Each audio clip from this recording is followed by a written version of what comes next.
So there's a guy, he's, not very worldly, and, he's at the point of his life where he wants to settle down, and he goes to his father for advice and says, what's important? What should I really look for? And his father gives him advice about this, that, the other thing, and he says, but listen, at the end of the day, you don't want somebody who's been around a lot. You don't want, to get a car with that many used miles, if you know what I'm saying. And he goes, okay, well, how can you really tell? He goes, the first time, you're about to be intimate with a girl and she sees, your penis, if she giggles and calls it a pee-pee, she probably hasn't been around the block. If she says things like, I want your schlong or I want your cock or something like that, she's done a few laps. So he's seeing a couple different girls. He starts to lock in on one. They date for a few months. And the first time they're about to be intimate, she giggles and says, I can see your pee-pee. And you're like, okay, well, this is the one. So they get married and things are going well. And, after a little while, he's like, oh, maybe we should spice things up. And, he's about to do it. And she goes, oh, I can see your pee-pee. And he says, you can call it a cock or a schlong. And she goes, oh, I've seen plenty of cocks and schlongs. That's a pee-pee. That's a little too close to home. Hey, welcome to Carnival Personnel. I'm Jacques. I'm Joe. And what again, will we ever start a show, first of all, without going to Yucksville, and secondly, without just what's a new cycle this minute? We'll get into that in a little bit later, but first of all, let's talk about this wacky weather. There's nobody who I think hates weather talk more than you, other than my friend Ron. It's why he stopped walking. He stays in his car when he takes the kids to the bus because he has nothing to talk to about with the other parents except, hey, how about this weather? What about it? Right. It doesn't matter. But you tweeted the other day. What was your tweet about? People in New England complaining about the weather, despite still living in New England. Yeah.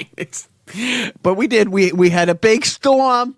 My two little quarter breeds, for accuracy's sake, I can't really say half breeds, quarter breeds, had another 3-day school week.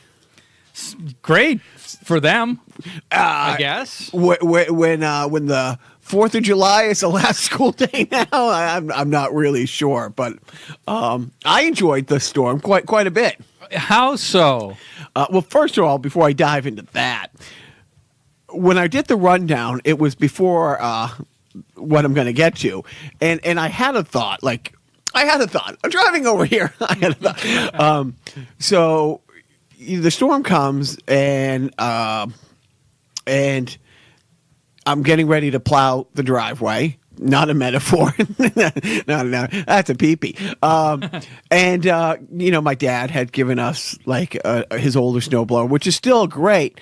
But by the time the snow accumulated enough to use it, the power went out. And it's an electric start. Ooh. It has a pull start that you can use once the engine's up and running, but it does not a pull start to start it.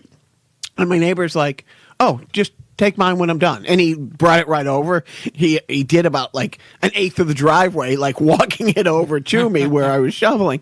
And what's really interesting is he's older, he's white, and I try not to get mad at every older white person just assuming that they voted the wrong way. I mean, don't forget, one day you, God willing, will be an older white person. Well, I mean, and look, when I saw Jim Gaffigan, in his Stories routine a few months ago, he goes, I know what I look like.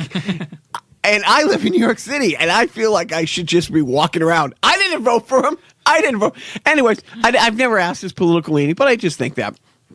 So plow the driveway so that I can then take my kids, our pets, and my mother-in-law to my best friend's house from high school who's out of town on a business trip. By the way, I like how you put that order together. Like my kids, my dog, and the mother-in-law. Well, okay, you're right. My dog, my kids, my mother-in-law to his house, didn't lose power. He's out of town, and it was really, really nice. While I was at his house, I accidentally stumbled across his porn collection. And by porn collection, I mean his GOP literature. That's and my point was, it's like, I'm so mad at the world who's voted for him, and I'm so mad at Republicans in general. it might have come up once or twice in a tweet or on the show, but it's like, yeah, all these people around me who voted against me, have been really nice. It's like, but you're torn. Yeah, you're torn. At least the trains ran on time, right? It's kind of that mentality. But where were they going? Where were those trains going? So what Joe was, so I'm staying at a friend's house, and I, funny enough, in a snowstorm, found a banana peel on the ground, and I had a nice little slip and fall, broke my leg. Slip and slide. Broke your leg. Broke my foot. Okay. It's what's called it's a term that I didn't hear of before. It's called a spiral fracture, which means down from about halfway down from the knee to the ankle, like a series of fractures go down all the way to. So there's like 3 or 4 different fractures. That sounds like a carnival ride. It does sound like. Right. But how tall do you have to be to ride the spiral fracture? And so, of course, like the meathead that I am, that was, what day is it now? It's like, so that's Friday morning. I do that's 7:30. Got to yell for the little kid to come out. Thursday morning, right. And then, no, but I did it on Friday. What is today? Yeah, because I went to the doctor Saturday. Right. So I did Friday morning at 7:30 a.m. Okay. And I had a meeting I couldn't miss. And, and management was staying at work. So I was, again, taking care of the dog, the kids, and the mother-in-law. And I had this meeting. I couldn't have a broken foot. So I told myself, it's sprained, get through the day, go to the doctor tomorrow. So for about a day and a half, I walked around on it. And it was, honestly, I could have put my foot in a Sideshow Bob shoe, and it would have fit perfectly. The right foot was like swollen up pretty good, and so many people I know are like, "Of course you did." Of course you walked around on a broken foot because you're a troglodyte. So when you tweeted or texted me that you were going to the ER, what was the first thing I texted back to you? Break a leg. Yeah. The sensitivity training that we spent all that money on out the window. I'm just trying to keep up with Biff's horrible texts to you. Yeah, they are pretty good. At least he posts them on Facebook. Sometimes they're on Twitter. Right. Sometimes they're just text to me, and then sometimes they're Facebook. So he is my own personal Russian troll farm. I have that. But let's get on to some fun stuff. So Joe is going for the year of 2018 to go to the most outings that you've gone to in a calendar year. Yeah. So you went to see Weird Al close for Emo Philips. Yeah, that's right. He played at the Wilbur Theater in Boston a couple of weeks ago, last weekend, and took my sister, the good one, and we had a blast with my kids, and it was a good time. Emo Philips was funny, very funny. I had never seen Emo Philips live. I hadn't really seen his stand-up even on television much. I really only knew him, through his appearances on other television shows, or of course alongside Al Yankovic in the seminal classic UHF. There are countless podcasts, and I dare to say we're the only ones who reference UHF, the actual what UHF is, and the movie UHF on a regular basis, and I think we're all the better for it. Right. I don't think we reference UHF the movie enough, and that's something we have to talk about in the next Carnival personnel meeting. But so some of the I was trying to remember some of the jokes that I could. The birthday card one. The birthday card joke. So he actually pulls out like an actual stack of 11 by 17 papers that he has stapled together. And he starts off by saying, I've been supplementing my income by writing birthday cards, and I wanted to share a couple with you. Does anybody here have a birthday? That's his first of all, he asks, that stupid question. And then he goes, is it anybody's birthday this month? And somebody raises his hand, and he goes, oh, how old are you going to be, sir? And he's like, 19. And he goes, oh, I have just the card for you. And he opens the card, and he goes, so, you're another year older. Try blaming that one on the Jews. Do the chess one. The chess Old one? Men in the Park. Oh, right. I love playing chess with old men in the park. But getting 32 of them together is really difficult. My favorite one, though, my favorite Emo Philips joke, which I'll butcher for you now, is talking on cell phones is like a dog's nipples. Or cell phones are like a dog's nipples. You don't have to yell into them. He's always been one. And I don't know why his career never turned a corner. You know, maybe he's not for everybody, but I've never seen his stand-up or clips of him without thinking, this guy is a fucking riot. Right, and my younger son was like, he's 12, and he looks at him, and after the show, he's like, that was awesome, but I didn't know whether I was annoyed by him or loved him. Yeah, I think that's pretty much Emo Philips. And how was Weird Al? Weird Al was great. He did his ridiculously self-indulgent, ill-advised vanity tour where he virtually only played his original songs, but then at the end, he kind of capped it all with a medley of parodies that were done in the style of like other music. So he started off with, you remember Layla from Eric Clapton's Unplugged, the famous Unplugged version on MTV. Well, it starts off like that, but then it goes right into Eat It in that style. And then he goes into like a jazzy version of, White Nerdy or something like that. And it's all, it's all buttoned up very nicely at the very end. And it was a good time, but had by all. So that I did a formal poll of each and every person coming out. Yeah, yes, and they all said we had a good time. And get out of my way. I'm trying to get to my car. Yeah, no, I mean, it's like, I remember when you got the tickets, and I think you told me Emo was going. And I was like, still on a sell. But now that you came back and you're like, yeah, this was this good, and you were texting me, from the show, I'm like, yeah, I should have sucked it up and gone to that. I just don't know Weird Al's catalog enough to not know anything except the 20 hits. Yeah, this was not for the casual Al fan or the non-Al fan, which I know you are. And I went to a comedy show last week. We didn't talk about that, right? No. And it was great. It was a fundraiser. Did we not talk about it? Maybe we did. Right. Was it you and your sister? Right. Okay. And it's like, it was great. I mean, so I've seen Jim Gaffigan. We have Anthony Jeselnik coming up that management got us tickets to. He's awful. He's like awful. I hate that I love him so much. My favorite thing for him is it's like, some woman asked like, do women must just hate you? He goes, no. Smart. Goes, what does he say? Women must hate going to your concerts. He's like, oh no, I'm just butchering it, but he's something like, only dumb women. Smart women don't come to my concerts. Anthony, why do you have so many jokes about dead babies? You should see the house those jokes bother me. My mother is obsessed with Princess Diana. Her house is covered with photos of her right after the accident.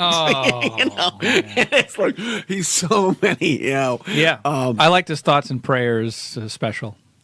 Very good. Over. So you've gone out a couple things. I've actually seen live comedy twice. At a Knights of Columbus, but that was great. I mean, it was great for the comedy of seeing comedy in a place like that. And then, so I'm glad that you're getting out and seeing stuff. So don't get used to it, because I'm gonna, as soon as that sunlight comes out, because it's now daylight savings time. Oh, forget it. I'm inside all day long. But that's but it's great. It's great that you did that. Now, getting back to stormy weather. Yes. Anything going on in the news these days? Oh, stuff with our president and a certain porn star. What's your overall take? I think her movies are pretty awesome. She's written and directed many of them. Not just a performer. Yeah. No, she has won. I never stick around for the credits. So I never knew that. Well, and this is typical, Cadet Bone Spurs stuff. Like, his base doesn't care. This is more just, infotainment. This is more, on one side you have Christian fundamentalist, preachers going on Fox News saying, "Oh, this doesn't count. You can't hold this against them. People Right. make mistakes, if it even happened." And then on the other side, it's like, "Oh, this should open. Mueller should be investigating the campaign finances because if his lawyer did pay for it, then it's a breach of campaign financing. And if he didn't pay for it, let Mueller deal with the Russian, the treasonous stuff, not the absolute stupid, But again, no, this isn't what's going to bring the great grift to a grinding halt. Yeah, and Al Frank is at home going, "You're fucking kidding me, right?" Right? Yeah, exactly. So I made a stupid gesture in the name of comedy. I'm out of a job. This guy. Paid off a porn star. Well, he didn't even pay off the porn star. But the reason why Stormy Daniels, the porn star who allegedly had a sexual affair and was paid $130,000 to be silenced about it, days before the election of Donald Trump. The reason why she's in the news is because she came out and said that said hush agreement was invalid and sued the president of the United States because he never signed it. And I guess I saw the copy of the signature page, and under, they both have pseudonyms. So it's not Stormy Daniels, it's her real name or whatever. Or maybe it's a pseudonym for her, and she signed it. And then what was his pseudonym? It was Danny Donaldson, something like that. But of course, the initials, in the agreement, they're all referred to by their initials. Initials, right? And the initials for Donald Trump's pseudonym, Danny Donaldson, I forget what it's called, is Double D. Yeah. Which hello. Yeah. That was on purpose. And it's just, but again, it's one of those things where it's getting more traction on a couple ends because it's not just a woman saying this, it's somebody from the porn industry. And secondly, it does violate campaign what an individual can donate to a campaign. So on one hand, if the lawyer's saying, "Oh, I paid this," okay, well, if you paid it, then you know that these laws were broken on this side of the fence. If he paid it, then these laws were broken on this side of the fence. Yeah, exactly. Well, didn't the guy, the campaign advisor who apparently financed or paid off this hush, used his money to pay Stormy Daniels, didn't he refinance his home or something? That's what he said. He said he took the money out of a line of equity from his home. And it's one of those things because the Donald doesn't surround himself with the best people as he's always claimed. And what I love that his lawyer's name is Ty Cobb. Like that. That's what I absolutely love. Yeah. Do you think he's a drunken racist like the original? Well, let's see. He's a friend of Donald Trump, so I'm going to say yes. But I'm going to take one for the team. I'm just going to say, well, I paid it myself. Well, then if you paid it yourself, these are the laws that were broken. Right. And if he paid it, well, this is open some. But it's one of those things, again, how many of these scandals, it never happened. I don't know this person. This never, fake news. But right. On the other hand, this proves that you know what I mean? It's like. Well, I mean, let's put it this way. When you went into your neighbor's home and you stumbled upon his so-called porn collection or his Republican reading material, were there any stories about the scandals in those magazines? Well, funny, no. Funny. Do you think that the channels that he may watch at night has stories about this? But let's get back to Uranium One. Oh, right, yes. Right. Let's get back to the world where we've said it so many times. Yeah. I'm becoming a fan of Fox News solely because in that world, Hillary's president. I like to live in the Fox News world because Hillary Clinton, by all accounts, is the president. So it makes it bearable to watch that because otherwise, no. But it is. How many times is it he claims it's like, oh, this vindicates me, but it never happened. Well, why do you need to be vindicated if it never happened? Did it? And again, now it brings back, all the good thing is the Me Too movement hadn't started when the 11 woman had came forward during the campaign, and he was adamant. Like this isn't through the grapevine, this isn't reported. You know, you've heard the clip where he's like, they're all lying. And right after the election, I'm suing all of them, which he never has. Never does, no. So yeah, you can't. Right. So are you saying that this man is untrustworthy? How dare you? I'm saying he's unfit for office. But the good thing he's unfit for a chair, let alone an office with many chairs. That is. But the story's not going to go away. I mean that. But on the other hand, because it's not going to go away, all the other shit that we've always talked about, like, you know, while the Mueller thing, while the Stormy Daniels, you know, he repealed, and it was one of those, you know, repealing an Obama thing about, you know, mines or mineral mines being able to dump their waste back into drinking water. It's something out of The Simpsons, where The Simpsons figured out, was it the Blinky episode? Yes. And that's way back. That's 20 plus years ago. That was first season. That was first season. Yes. And now, and I'm not making up, but that's gotten the most liberal, you know, news stations aren't talking about that because it doesn't move the needle like this. Yeah. But you know what else isn't going away? What is that? These meddling kids in Florida. And seriously, you know, I mean, I don't want to get too happy about it because why they're in the limelight, but they're not. There's been no wavering, and they are not letting it cycle out of the news. And you know who else is stepping in now is a gentleman by the name of Fred Guttenberg. Yeah. Do you know who Fred Guttenberg is? Fred is the dad of one of the 14-year-olds. Yes. And that guy, seriously, if I hated somebody, I wouldn't wish for them to go through what he's going through. But he's just been a rock star. Yeah, I mean, he made an excellent point in front of a Senate hearing. Was it the Senate? I'm not sure. Maybe a congressional hearing about gun violence and what to do. And he brings up the point that this crap on NRA TV is hate speech.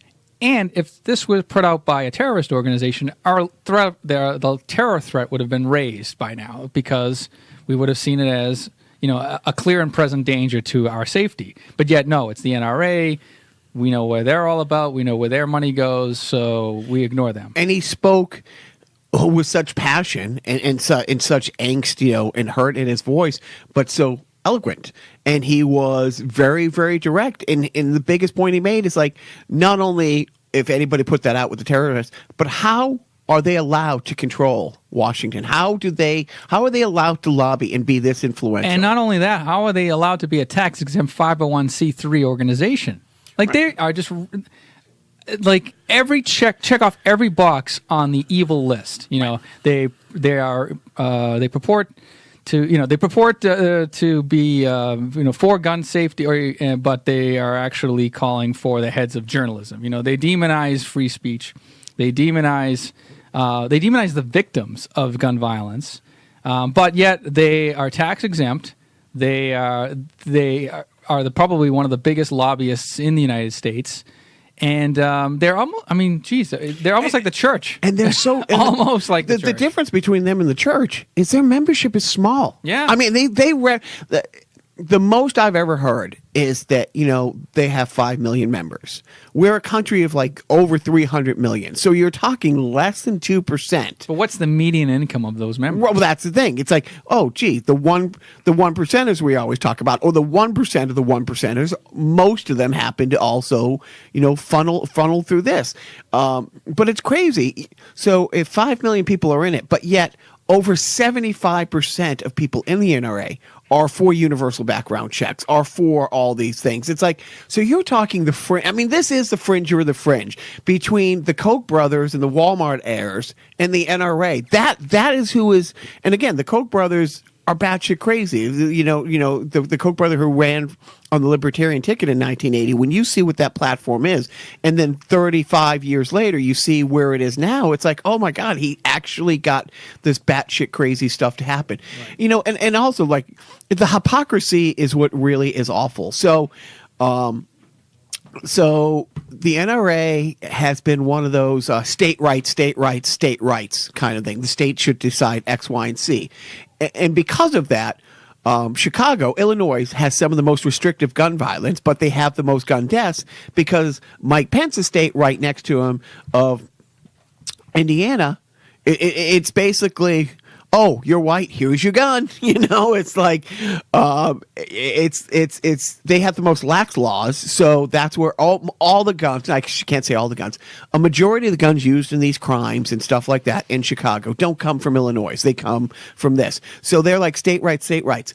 These kids, the parents, actually got gun, for the first time in ever. Yeah, they have gun reform in the state of Florida, and part of that gun reform was that they were going to raise the age. I don't know if it was all guns or just all guns. All guns. All gun sales in the state of Florida.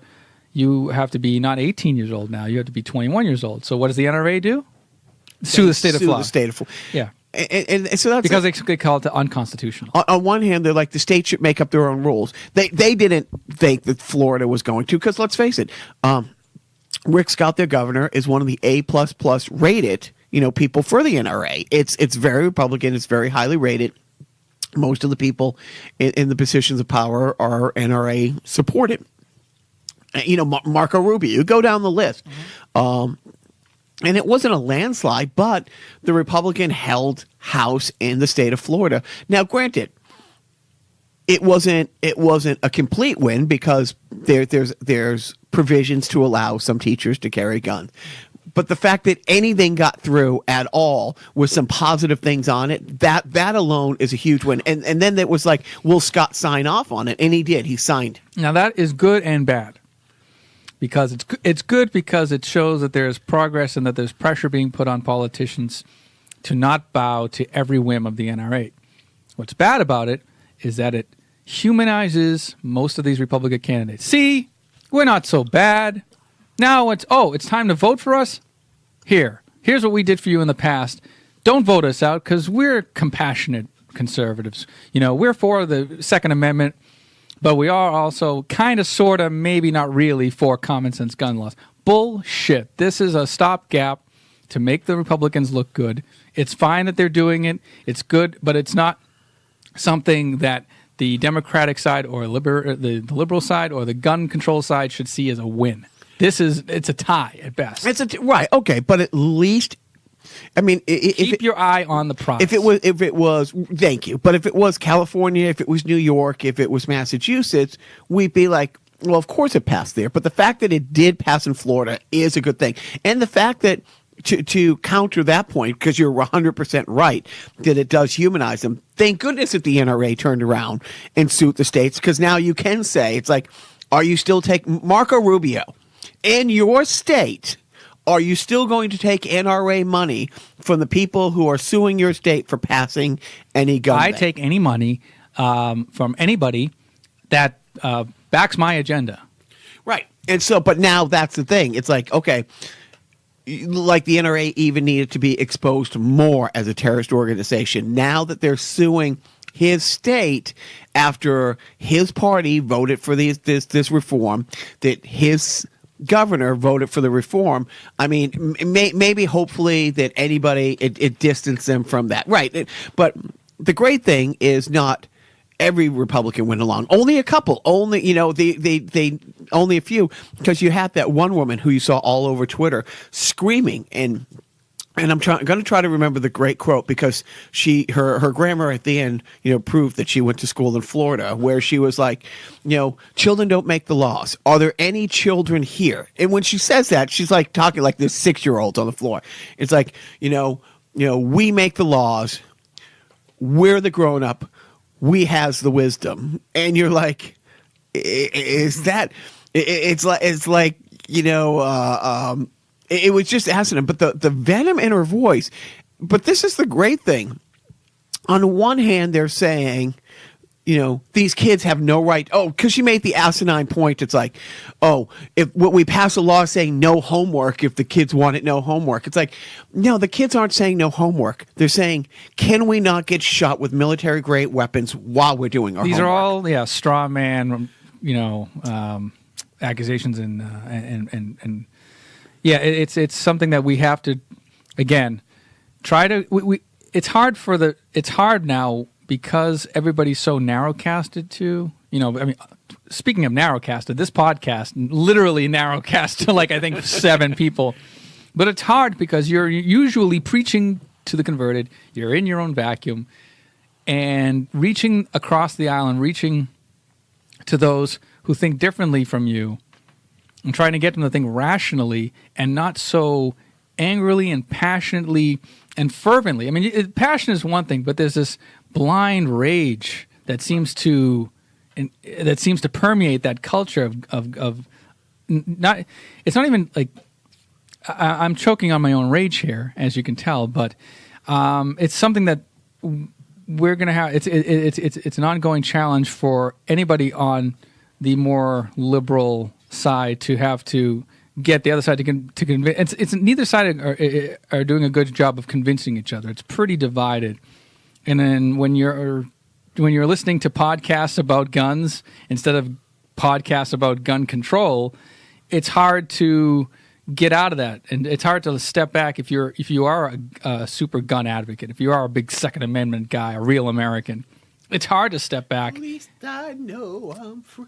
Yeah, right. It's hard to be a rational person when you're surrounded by that, and it's kind of the reason why I personally like Rachel Maddow and what she's doing, but I don't watch all that shit. I don't dive into the Huffington Post. I don't surround myself with. I mean, I'm a liberal guy, but I do every now and then kind of dip my toe on the other side and say, well, what are these people looking at? What are these people thinking? Why are they thinking like this? And you know, it's probably something we all should be doing, is not being the Democratic version of the Republicans. Right. You know what I mean? You can't be like this uber liberal guy, and you can't be these.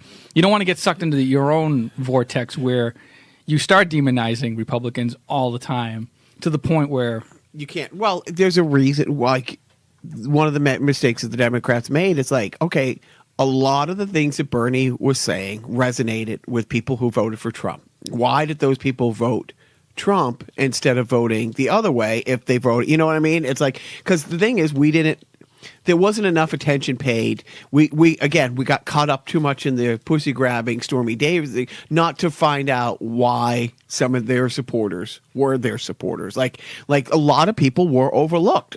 A lot of people, were overlooked. But getting back to this closing out on the Florida thing, one of the things is, they're screaming on the floor saying, these are children we shouldn't be listening to. But on the other hand, it's like a lot of these aren't children. A lot of these kids were seniors who are 17 and 18 years old and stuff like that. So on one hand, you can't say, we shouldn't be listening to their voices.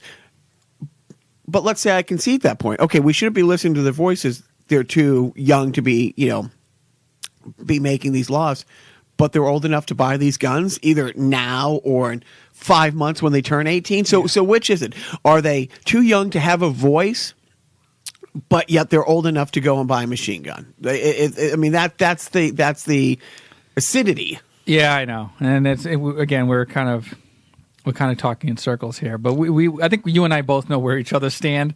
I don't know. Let's get off of this, and I do want to move down this list because you do have a hefty list. I'm only on page 1 of 7 of the topics that you want to talk about in this podcast. So Florida passed something. We will call it a tie, but at least the nuclear crisis with North Korea is over. Right? Why? Threat eliminated. Because we're all dead now? Because by the time this airs, we'll have all been obliterated from the planet? Because according to all people in the room and on a bunch of different things, after a very short meeting with South Korea, Bloatus, also in an attempt to change the narrative of the Stormy Daniels headline, decides he's going to meet with Kim Jong-un. Yep. Right, he's breaking decades-old traditions of diplomatic practices in the United States, and he's. I don't get what the end game is for Donald Trump. Spoiler: there is no end game for Donald Trump when it comes to this stuff. But it's not going to move the needle on anything. I don't think. I think it's just. I think it's just Donald Trump trying to look like he can mend fences, that he can do things that other presidents couldn't do. I don't know if this is it's his Nixon going to China moment, or that's. But the thing is, Okay. The credit where the credit's due is I would much rather there be talks of talks than the name calling on Twitter. Then because when he came out and said, if they test any more missiles, they're going to see fire and fury like they've never seen before. And the very next day, North Korea tests a missile and fires it over Japan. You know what I mean? So it's like, is talking a positive step or talking a positive step? I want to say yes, but I look, I don't want to be negative about everything because I remember flashing back to the day after Osama bin Laden was killed. The people on Fox News, there was a woman who broke down and cried. I remember Jon Stewart, on that one day, they couldn't say anything bad about Obama. He did what Bush couldn't do. He did what we said was the most important thing. It's and the fact that they couldn't find a way to discredit him for doing it or to give credit to somebody else. So I don't want to say, but if this was a planned out thing, if this was a coordinated effort and not an off the cuff remark, because just a few hours earlier, literally just a few hours earlier, Uncle Rex was at a conference in Africa and, in a question and answer period was asked about North Korea and meeting with North Korea. And he flat out says, no, that's not going to happen for a while. A lot of things would have to be put in place. Because, to get these high level talks, Nixon didn't pick up the phone and call China and says, hey, how's lunch for Wednesday next week? There was meetings that went into meetings. It's a long diplomatic process. So here's your Secretary of State flat out saying, no, there's nothing in the works, yada, yada, yada.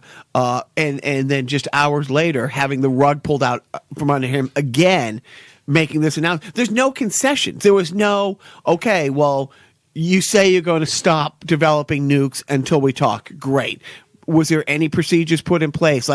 Before we went in invaded Iraq, at least we did send people over there and stuff like that. There's been none of those. Oh, you're going to take him on his word that he's not going to test nukes for the next 2 months until you meet. So, yeah, who wins and who comes out looking better if... Kim Jong-un. Thank you. 100%. Yeah, who comes out looking better if Kim Jong-un and Donald Trump were to meet and talk? Most likely it would happen over there. It would be... Because Kim Jong-un does not leave I don't think he leaves North Korea ever, right? No. Never. And... it's one of those things where why didn't Obama meet with him? Why didn't Bush meet with him? Why didn't Clinton meet with him? Why didn't George Bush Sr. meet with him? Well, meet with the family. Oh, meet with the family. North Korea and, North Korea. And I'm trying to think the right way to say this. I want to be semi-respectful with, what my mother-in-law being a refugee from North Korea. Seriously, you don't want to legitimize them. And that's it. And the reason none of these presidents have met before, in North Korea, I sent Joe an article the other day, and I've seen articles like this a number of times. The crazy batshit thing that a lot of North Koreans believe about that family and the lineage of that family and being ordained from God and just the wacky shit. They literally believe, well, a lot of people, I can't say everybody, there's many who literally believe Kim Jong-un doesn't go to the bathroom, that his body chemistry is so perfectly aligned that anything he eats is turned into fuel for the body, that it doesn't create waste, that he is that perfectly engineered from God. And again, it sounds like I'm making up. That's what a lot of people believe this stuff. And so... Or so the Germans would have us believe. Blame that one on them. But they... But the fact is, when you legitimize him, when you put him on stage, there's a reason they're not at the G20 summit. There's a reason they're not obviously, if you don't make the G20 summit, you don't make the G8 summit. They're not an economic power. Now they are a nuclear power. We know that much. But if your president gets on a plane and goes and sees him, Kim Jong-un looks even better to his Trump won't visit California. Right. Like he's going to fly to North Korea and legitimize this cocksucker. Well, that's the thing. And, jumping around a little bit, shock. Like last night at he went to have a rally for a guy running for Congress in Pennsylvania, and it was a complete Trump rally. And of course, when he mentions, Kim Jong-un and people start booing and like, no name calling, he's a good guy. This is great that we're talking. He praises Kim Jong-un and bashes the free press here. He praises Kim Jong-un and says, I've talked to other leaders like, in China and other places, the Philippines, about shooting drug dealers now, like just killing, now when I say drug dealers, I'm talking the black guys selling weed on the corner. I'm not talking the white doctors pushing the opiate crisis, because those aren't drug dealers. No. But the thing with Kim Jong-un, he already looks better. Now, let me ask you, Joseph, does a meeting happen? Nah, I don't think it does. I think honestly, I think this is like week one of many of just nonsense. I know, honestly, no, it doesn't happen. I actually do want to push this off our plate because I'm trying to keep this in real time. We're in 40 minutes here. Oh. These poor people have fallen asleep to us ranting and raving about gun control and Stormy Daniels and North Korea. We're going to zip right to past tariffs. Right to the happiness. I mean, unless you want to go. I don't. Okay. We'll just say the funny thing is the red line with the GOP was trade tariffs. It wasn't anything else that we've mentioned awful. The only thing they pushed back on is the off the cuff remark again about the trade tariffs. That's what it takes. Yeah, that's what it takes. And we don't have any sort of witty comment or any sort of perspective of ours to add to this. We're just going to report these things to you, and then you decide how you want to feel about these items. So let's get into the good stuff. To prove I'm not a misogynist. Misogynist. Thank you. I had many adjectives to choose from. Luckily, I got the right one. We are going to continue with our, for Women's History Month, preface it, because we're not going to give women credit the other 11 months of the year. Talk about like women in history as it relates to comedy and entertainment. Last week, I talked way too much about like a hero of mine, Imogene Coca. This week, I submit to you, Joe, the talents of one Cloris Leachman. Brilliant. Yeah. She's a very funny woman, on and off the screen. Yes. For many decades. But the crazy thing is, she's pushing 90. She still works. I like to say she's pulling 80. Go on. Her career, and I'll back it up and say, I've met with her a number of times. I've been in her house a number of times. I worked on a show that she was on a number of times. I can honestly say all my personal dealings with her have been great. Like her daughter was a receptionist at one of the post houses that I worked in L.A., and I met with her because there's never been a documentary on her. And her career that has gone from the 40s till today, like she was a radio personality. As a child actor, she did and again, it was one of these funny things. She was a beauty contest winner in her teens that led to her early teens that led to doing some radio stuff.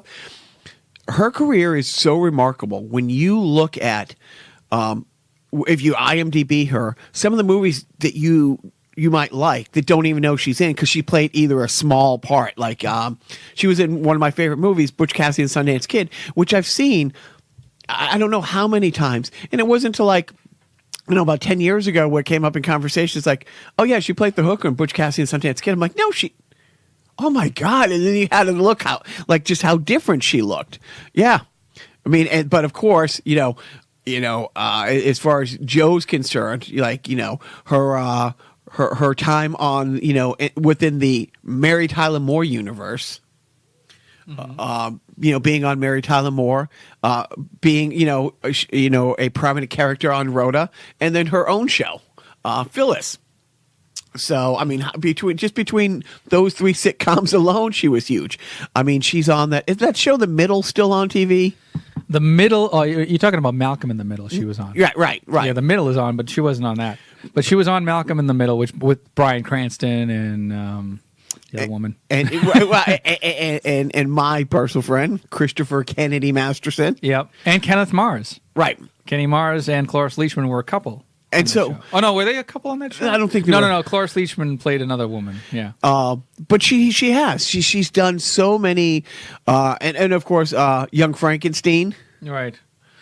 Yes, I'll say it. He was my boyfriend. Frau Blucher. How do you say? Frau Blucher. Oh man. But again, I mean, this is somebody whose career she was established before television was a thing. How many Emmy Awards has she won? She has one or been nominated for because no, one. 11? 8. Okay. Which is record tied with Julia Louis-Dreyfus. Oh, yeah. Interesting. Yeah. She's been nominated. One of the interesting things, and I don't know the number, but I know she's been nominated for more Emmys for different characters than anybody in TV. Male, woman, no, man, women, it doesn't matter. She has played so it's not like she was on a long-running show and kept getting, nominated for the same character. All the different characters that she has played, she's been nominated for. Mm-hmm. So I will tell you my favorite personal story. She was on Touched by an Angel when I was working on that. When you walk in the I almost freaked Jacques out because he thought that I knew the words to Touched by an Angel's theme song, and I only knew the first 3 words, which honestly is 3 more than I knew. So we shot the show in Salt Lake City, but it was written and posted in Los Angeles, and it didn't happen once. It happened a couple times, and then they stopped delivering scripts to her room. Why is that? She would always answer the door naked. Ooh, not in a robe. Not like, covered up in a towel, and at this point she's in her 70s and she just thought it was hilarious when some poor PA or writer's assistant would have to bring revisions because they were always constantly rewriting the show. So every day at the hotel, the actors were given, the sides and the scripts for tomorrow. She was always answering the door completely naked. And then finally they're like, yeah, she can just leave it down at the desk. And the hotel wouldn't send it up either. They were onto her. More like clitoris Leachman. But every time I met her, completely nice. But aside from the personal note on it, it's like this is somebody that when you see like the length of her career from a radio star, a TV star, and then of course, and I'm going to say Butch Cassidy is definitely in my top 15 and Young Frankenstein probably in my top 25. So she's, in 2 of my top 25 movies. And again, the fact that she's still working on a regular basis, today, it's absolutely amazing. She is, it's one of those things. She always works. And still this is 99, 2000 that I'm meeting with her, and her rep at the time about trying to get a documentary off the ground on her, and I still don't think one's been done. Yeah, that's too bad. It wasn't. What was a big show? I'm trying to think. There was a big show at the time. It was kind of like Behind the Music, but for actors. Oh, A&E Biography. A&E Biography. Thank you. And I was like, how haven't they done one on her? And maybe they have. I haven't, watched in a few years. Yeah, I guess you kind of know why. Yeah, because she'll only do it naked. Yeah, exactly. So, all right. Well, we honor the Cloris Leachman.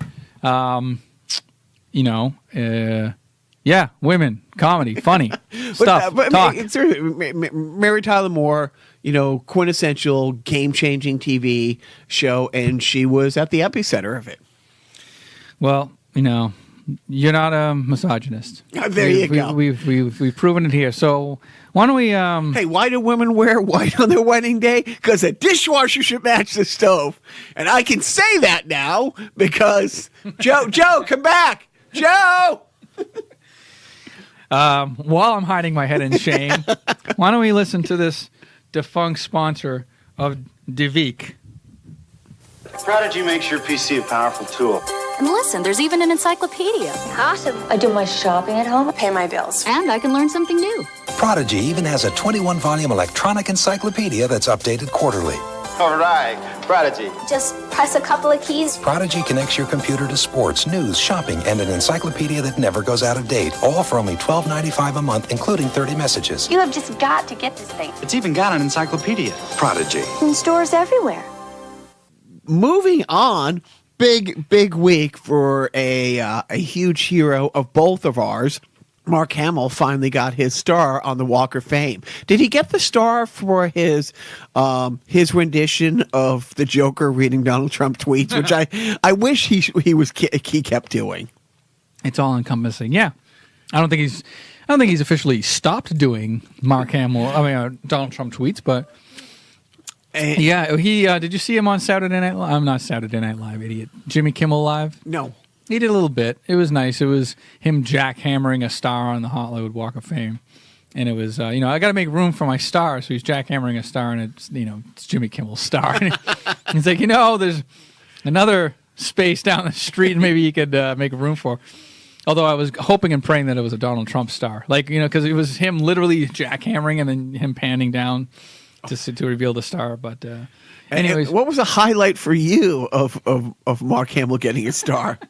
I didn't see the ceremony, but I saw the line that Harrison Ford said. I don't want to spoil it for anybody unless you want to reveal it. It's been out for days. It's great because you told me, so I Googled it and the video came up. You say it because you're the Han Solo guy here. Well, he's Mark's standing next to him, and he's kind of looks behind him, looks around, and goes, I had a lot more people at my side, or at my star revealing. Pauses, looks behind, a lot more. And it was nice. And then he of course said, that, he just wished the three of them were there together. And he goes, and then in a very Jedi type way, he goes, but I feel her presence, Nice. And the thing with Mark Hamill, truly, which was great for me. Had I not married an Asian, I was always planning on naming a son Luke after Luke Skywalker, but I didn't think I'd have a kid with blonde hair and blue eyes. I didn't think my Aryan race, genes were so strong that that my Aryan race genes would trump those of the Asian genes. No, I always was going to name a kid Luke. And then, of course, between Star Wars and Batman, does that epitomize, that Star Wars, Batman? Right. I think you want to have Mark Hamill as your, adopted. Yeah, if he was a Pats fan, I think you'd be sucking his dick on a daily basis. Don't judge me. No, I'm not. I'm stating facts. But it was great. It was, but it's one of those things. It's like, you've been out to Hollywood and you see the walk and you're looking down and you're like, how does this person have a star? How did it take this long for Mark Hamill to have a star? Well, I mean, honestly, you got to pay for your own star. Let's be honest. You have to be nominated, and there has to be so many signatures. Yeah, there's a petition, but then there's a fee. I think it just comes down to signatures, fee, and space. I don't know. But you see some people who are like, really, this. Well, Donald Trump has a star on the Hollywood Walk of Fame, and he was on a reality television show. Yeah, no, that doesn't surprise me. If there's something you can buy your way into, then that's. And you got to wonder who paid for that star. It wasn't out of his pocket. Damn well sure. Oh, I'm sure NBC paid. The NRA. No, it's close. The NBC. But yeah, it was great. It's only a 2.5 minute Harrison Ford thing, but it's worth the Google. So congratulations, Mark Hamill, and you're free to do our podcast anytime you want. So thank you for.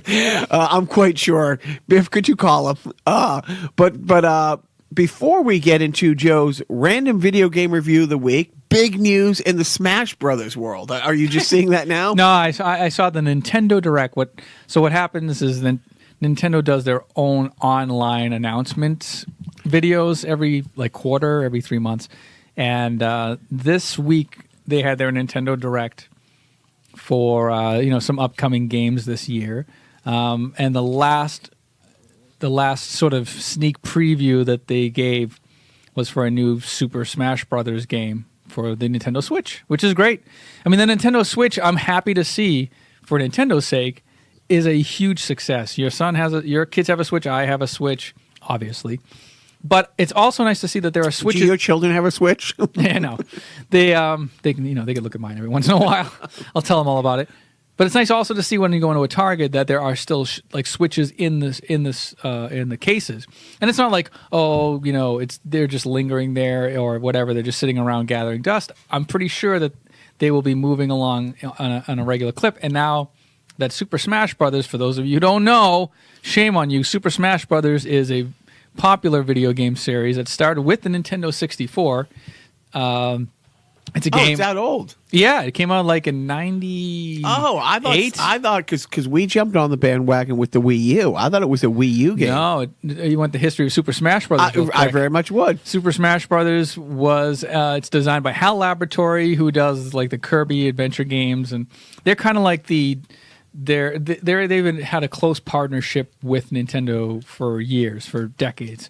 And in the Nintendo 64 era, they designed a game that they actually designed this game not knowing whether or not Nintendo would even go for it, because Nintendo has always been famously, holding their intellectual properties close to their chest and not letting other people fuck with it. Super Mario Brothers movie notwithstanding, but still, they designed this game basically as sort of like a side project. They said, well, wouldn't it be cool if we would treat these Nintendo figures like Mario, Luigi, and Donkey Kong and treat them like action figures being played by like a kid in his room where they're fighting each other. But, you're controlling the characters, and it's just a fighting game with all of these, iconic Nintendo characters like Link from The Legend of Zelda and so on and so forth, and Kirby from Kirby's Adventure. And they designed this game, and they were like, they kind of pitched the idea to Nintendo, and Nintendo's like, I don't know, maybe it's kind of interesting. It's like, well, here's the game. Like, it was like a working prototype of the game that they didn't like. It wasn't sanctioned by anybody. It was just sort of like something done on the side. And it's like, well, here, we'll give this a shot. And they loved it, and it's been history ever since. So this is like, I think the fifth. This will be the fifth Smash Brothers game, because it was Super Smash Brothers for the Nintendo 64. And then when the GameCube came out, which was after the 64, there was what many people in the Super Smash Brothers community deemed to be the definitive competitive Smash Brothers game. Like, there's a competitive universe surrounding this game. I don't know if you know that. What little I know about Super Smash Brothers is my niece's last boyfriend traveled the country far and wide playing Smash Brothers. Yeah. Also a stoner. Not that there's a correlation between the two. Yeah, as long as you're not doing it while you're playing the game, I think it could be competitive in it. But Super Smash Brothers Melee came out for the Nintendo GameCube. That with the controller, like that was like the perfect storm of like the perfect fighting game with this set of characters. But then when the Wii came out, they came out with Super Smash Brothers Brawl, an improvement in graphics, an expansion of the universe. It had a one-player storyline, which was well received. But it was kind of knocked a little bit on the gaming side, on the competitive side, because there were like glitches or something. I don't know. It gets technical. And then when the Wii U came out, they came out with two versions for the Wii U. Well, I'm sorry, a version for the Wii U in parallel with a port to the Nintendo 3DS. So there was Super Smash Brothers for the Nintendo 3DS, which was kind of pared back, but it had some other functionalities, not as many characters. Oh, I'm sorry, there were the same amount of characters for both, but the functionalities were kind of different. Like, there were some modes in the 3DS version that weren't available in the Wii U version. Anyways, long story short, yeah. So now Switch is going to have a new Smash Brothers, which is great because that will definitely, if Super Mario, the new Super Mario and the Zelda game didn't sell Switches, Smash Brothers will, because that's where you get competitive online play. That's where, your so-called hardcore gamers, like, that's like, for Nintendo, that's their hardcore gamer title. You know, like they're the people who play Call of Duty, the people who do that, you know, Overwatch, like they will go to Smash Brothers. Like they might not play Super Mario Odyssey, Zelda might not be their jam, but for fighting competitively, they will go to Super Smash Brothers. I've seen Joe's oldest, son, like is a big Smash Brothers guy. My oldest one is a Smash Brothers, and a little one, and so I've seen them play it 100 times. I understand the scoring system about as much as I do Australian rule football. There's no scoring system. It starts off, each character starts off with 0% damage, and then there's no marker with which to defeat the character, like your opponent. So your opponents or yourself can withstand, you can get like 100% damage. You can get to 200% damage. If you're lucky enough, you can even get up to like 300% damage and not be knocked off the screen.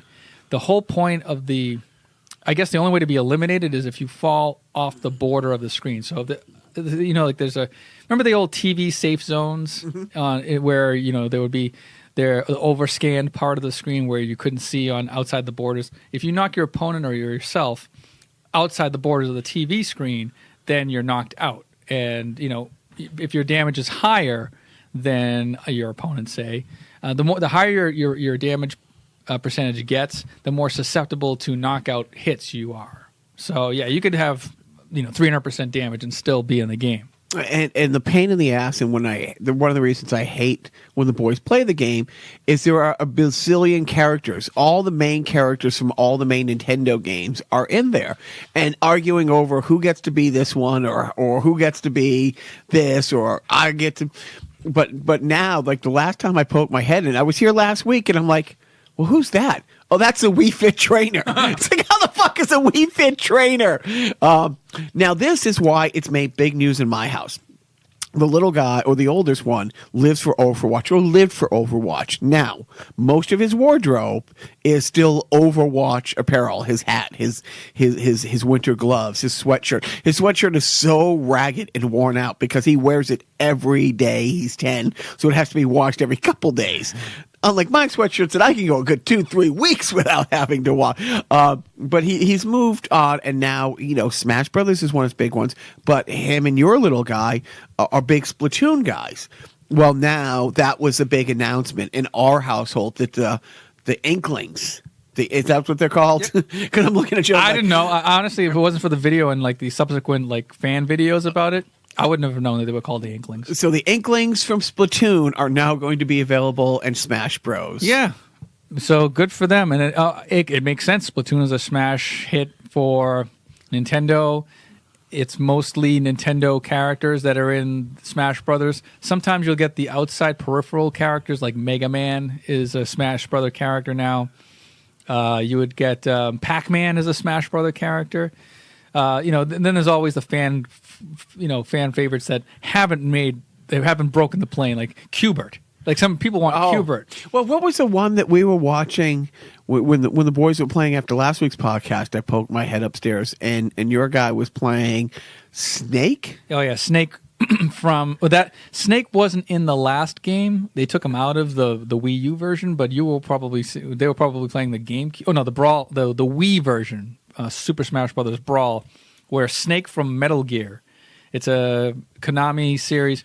It debuted on the Nintendo Entertainment System back in the 80s, but like all the subsequent games that popularized it, that really like put it over the top, were made popular on the PlayStation. Like I have Metal Gear Solid for the PlayStation. It's like it was like the first big cinematic video game. Like this is like a movie, but being played as a video game. But yeah, so Solid Snake was the character that you might have been seeing. And so Snake isn't the guy from Contra, just looks like the guy from Contra. Right, exactly. He's a totally different guy. Because I did. When I saw him, I'm like, well, I don't know the guy's name from Contra was Snake. It isn't. It's why. All right, enough talking about those video games. Let's get to the random video game review of the week. So what I'm going to do, are you going to do this? Are you going to... Would you like to? Yeah. Yeah, why don't I do this? Because I won't even look at the board. Right, exactly. Okay. So what's going to happen is because Jacques is, impaired, and we don't have a wheelchair ramp to get to my video games, I'm going to stumble over. I'm going to pick a game off the shelf that I'm not going to look at. I'm going to let Jacques tell me where to to put my hand on the Hello. Yeah, tell me on the shelf where he touched you. Hashtag me too. And then I'm going to pull the game off myself, and then I'm going to review it, and we're all going to have a good time together. One moment, please. Jacques, you keep vamping while I'm stumbling.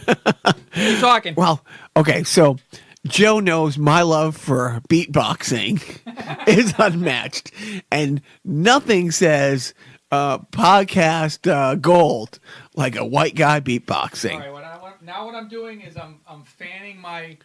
I'm fanning my hand over the games, and I'm not looking, and he's going to yell stop. And No I'm whammies, gonna no pull the whammies, game. no whammies, no whammies, no whammies. Stop.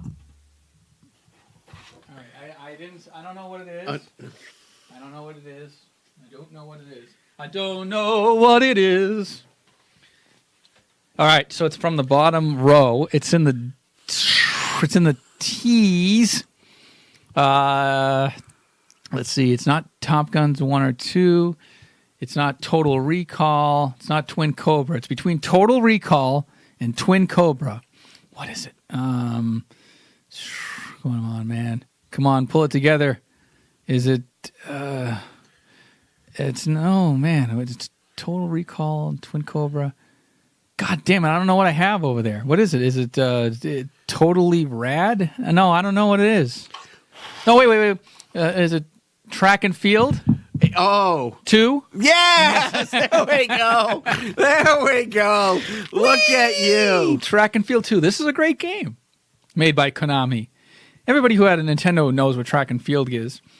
It's the Olympics kind of rip-off-y game where you play all sorts of games, all sorts of events. And so Track and Field 2 is the heralded sequel to Track and Field 1. Track and Field 1, and by the way, in the arcade, had that mechanism on the buttons where in order to run, like if you were doing like a 100-yard dash, you would have to tap the left and right buttons like really fast in order to get going. So that was like a big thing in the arcade. But Track and Field 2 has shot put, archery, long jump. It has canoeing, or kayaking, arm wrestling, pole vaulting, hang gliding, skeet shooting, you name it. Taekwondo, I think, is one of them. It's a great game. It's got a bit of a learning curve. Each event plays differently. You kind of have to read the manual to figure out how the game works for how the controls work for each game. But it's fun to play, especially it's a 2-player game, so you're playing with a buddy, or you can play against the computer. If you're playing against the computer, you're basically trying to get as far into the events as possible. Like trying to get the highest, like the highest rating, and moving and qualifying to move on to the next round. You don't want to get a game over because otherwise, game over. Game over. So yeah, Track and Field 2 is a great game, and I got to go over and see what the book is. I'm new to this. Jeez, yeah, because I usually do the heavy lifting when it comes to this. So Joe is majestically prancing on over. Can you prance and do it majestically? Or are those two contradictory terms? Like a gazelle. And so now he's looking up Track and Field 2. Wait, how many stars would you give it? I would give it 4.5 stars. 4.5 stars. Well, lo and behold, he gives it 4.5 stars. I didn't just glance at that right before you asked me. So I'm, of course, referring to the Ultimate Nintendo Guide to the NES Library, written by the great late Pat Country. No, wait. Sorry. I'm not breaking any news. Who was found dead in his Found dead in his Los Angeles apartment. This summer Olympic-style game consists of 12 different events, and qualifying for the 3 events on each day continues the game. The events are very different from one another and are a great sampling of different sports: fencing, triple jump, freestyle swimming, high dive, clay pigeon shooting, hammer throw, taekwondo, pole vault, canoeing, archery, hurdles, and horizontal bar. So it is a common, very common game, but it's a very good game. And you know what? I might pop it in later. And that's what he said. And if you didn't already own this piece of NES Gold, what would you be willing to go out on eBay and pay for it? Well, prices in NES games are coming down as of late, so I'm going to say this game probably goes for, I'm going to say $7. you can get it for $5, but with shipping. Yeah, you see. But don't use FedEx because they still support the NRA. Exactly. Fuck FedEx. Hashtag fuck FedEx. No, that is pretty. It's a pretty good review. I'm glad that you guessed the game, and then two, you've actually played it. That's a win-win on the Carnival Personnel podcast. So, what do you say about this week's Netflix pick? What is your Netflix or TV? My TV pick. I heard. Big fan of John Oliver, as we both are. Finally tonight, John Oliver. And heard him on NPR's show the other day. And I'm thinking, because I don't have HBO, but I guess all his shows, like a couple days after, are up on YouTube. And I caught a couple. What's great is, much like his role on Daily Show with Jon Stewart, investigative stuff, kind of, showing the absurdity of things in the news. But in his show, he does a much deeper dive. And they usually just do one topic. And unfortunately, his one topic things are evergreens because they're major problems that won't go away. I think we've talked before about when he became a credit collecting company. And his whole idea was to show you how easy it is to legally become a credit collecting agency, go out and buy debt, and literally, start making phone calls. And he was talking about another episode, which I just saw, where he became a televangelist, and how not only is it legal, but how simple it is to become a church, to ask people for money, and how almost no oversight. There is no oversight. They actually came up with a lot of money, and it was over the top. Did you see this one? I did not. They were like, the Church of Robbing and Stealing from the Old and the Stupid. Like, that was the actual name of the church, something along those lines. And they collected money, and then they just turned around and gave it to Doctors Without Borders. And that's because they could have just kept it, because there's nothing to say that you can't. By the way, just to wrap up, when he became a debt collector, what did he do when he bought all the debts? He bought the debt for pennies on a dollar. It was like millions of dollars in student loan debts. No. For mortgage medical. Sorry. And it was specifically like cancer. Like people who had expenses, right? So we bought them for like pennies on the dollar. It was probably like several $100,000. I don't know how much he millions. spent. It was a couple million. It was they ended up buying a portfolio for like $10,000. Right, they spent $10,000, but the debts totaled over $2 million. So what did he do with those debts? Just called all the people and said, your debt has been forgiven, because you can actually do that. Wow. You can, and what's shocking, and I think what John Oliver wanted to do was basically have people like you and I just buy people's debt and forgive them and forgive it. And that's crazy. Like, why wouldn't you say you owed? I don't know. I guess if you're in that situation, you don't have the financial means to buy out like debts, pennies on the dollar like that. So, yeah, I mean, why aren't there more GoFundMe's for this sort of thing? I mean, it's crazy. Honestly, I guess because I just don't think people know. Because if you've ever been in debt, like there's certain kinds of debt that comes off your credit after like 7 or 8 years, and the closer you get to that window, but in the meantime you can't get other loans and you can't get other things, and how desperate the debt collecting gets. And it's funny because it's like when we left Los Angeles, we ended up getting a bill for cable the month after we moved to Qatar. Like, it was, they billed us accidentally. And the work that I had, and I would have been, hey, here's $100. I don't care. Get off me. But I had to track down the people who owned the debt, because it had been sold to somebody who sold it to, it was sold like 5 or 6 times in these packages. I couldn't call Verizon or whoever it was. I don't remember who it was. Here's a cable bill I shouldn't be paying because I had canceled cable and moved around the world, but let me just pay it to get off here. And that's just how it works. But by the closer you get to coming off your credit thing, it becomes less. But there are people who still owe $20,000, $30,000, $40,000 that he legally could have called and shown up and called and written and called their family and called these other people. And they just said, no, we just forgive it. But anyways, I recommend going to YouTube and looking up, what is it, Last Week Tonight with John Oliver. Yeah. Don't recommend subscribing to HBO like I do, because you don't get your money's worth. Let me just tell you. And by the way, it doesn't make me upset in the least that there's free HBO out there when I'm paying for it. But that's fine. That's the liberal in me. I don't mind paying for something that other people are leeching off of. Hey, you know what? Baby food. Prenatal care. Yeah. Do you got a pick? Yeah, I did start watching a little bit of catching up on Netflixy stuff last night. And you know what was surprisingly funny and probably shouldn't have been surprisingly funny? The comedy special of Judd Apatow. Oh. Judd Apatow, The Return. He does a stand-up special. And he's really funny. I mean, a lot of it is like, here's my famous life. Here's what, me and my famous wife went to meet President Obama, and here are pictures and this and that. And here's a story behind it. So it's part storytelling, but it's a genuine stand-up. It's like him up there telling jokes. He does an incredible Bill Cosby impersonation. Had no idea. Oh, he rapes women. 2, 3, 4.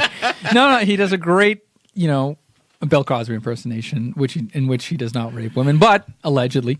But it's worth a watching. And the reason why I think I was more drawn to it is because coming up, speaking of HBO, in 2 weeks, there's going to be a 2-part documentary written and directed by Garry. By Judd Apatow about Garry Shandling. Oh, that's great. And it's I forget I think it's called The Zen Life. There's actually a preview of it on online. The Zen Life of Garry Shandling. And it's basically stories because it's Judd Apatow is essentially the widow Shandling. Like he was his writer for decades, and he was his closest friend. What he also does have access to is of Garry Shandling's diary, and in it he kind of pontificates about where he wants his career to go, or what his next step was going to be. And I think, and I heard Judd in an interview say that he thinks that this type of documentary about his life and his personal life was probably something that he would want to have been a part of had he not passed away. So that's what I'm looking forward to. All of this is leading up to a Garry Shandling sideshow eventually. But I saw the Apatow thing came up on my you might like this because you have no life and watch lots of stand up things. And I thought, okay, I love his movies, and when I hear him talk, he's funny. But is he our stand up comedy funny? Yeah. And I guess it's worth the watch. It is. I guess now that for the next 6 to 8 weeks, I'm going to be watching a lot more TV. Oh man. Because I'm a big sissy and I broke my ankle. I guess I'm giving you back Resident Evil 7 then, because you'll be getting a lot more hours out of it than I would. No, I'll just go over here and play it. Okay. So parenting tip. I got a parenting tip from our good friend All Star Tommy this week, who sent me an article, and it's awful. Woman in Ohio works on a horse farm. Left her 8 or 7. What is it? 8-year-old. 8 and 2-year-old at home. Because so that's my little guy. Staying home with an infant. Finds mom's 22. Whether he accidentally shot the baby or shot the baby, calls mom at the horse farm. She comes over, checks out the situation, and thinks, yeah, it's just a flesh wound, and goes back to work.